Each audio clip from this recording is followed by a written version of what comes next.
Hi everyone out there, wherever you are in watching land, is it YouTube or wherever else. Hi, friends and fans and everybody else.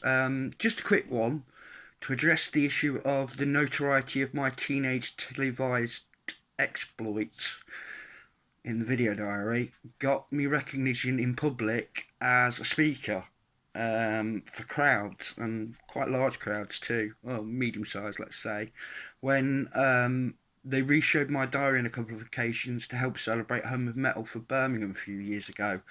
If any of you are out there who went to the events at Digbeth or Wolverhampton, leave a comment, everything else. And it was basically through me and my good friend Mr. Al, surname completely coincidental, Needham, my Boswell, if you will. He and I appeared after they re-screened the diaries first to celebrate heavy metal, and I was a heavy metal Midlands lad, as it were, and everything else. I was really proud to do them both. But on the second version at Wolverhampton, I got spectacularly smashed. And I can remember being on stage absolutely half cut and just lecturing like fury, like I was a teenage guy who was like, what's name, which was really ironic. But I was totally out of it.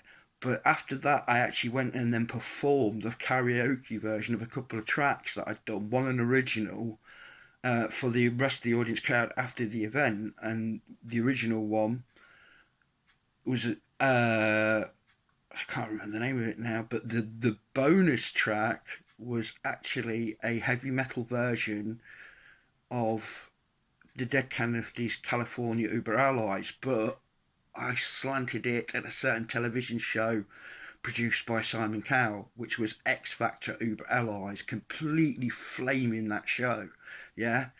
And I did this completely half cut. And I'll admit to something here that you can look up as well too.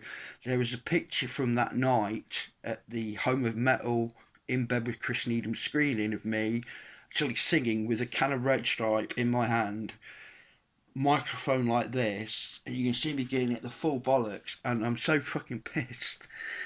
You can see I pissed myself because I've been so drunk and not realised it. And it didn't bother me because I was so out of it. But then after that, people were coming up to me, and I got versions of my new CD out at the time, and I actually flogged about 15 CDs at about £4 or £5 a pop, and signed autographs and did everything else, even though I was in such a state. And I found that highly ironic that they were celebrating the teenage me, and I kind of behaved like the teenage me was, drinking too much and fucking getting fucking out of it, and just behaving like that. But I was genuine and authentic in that way.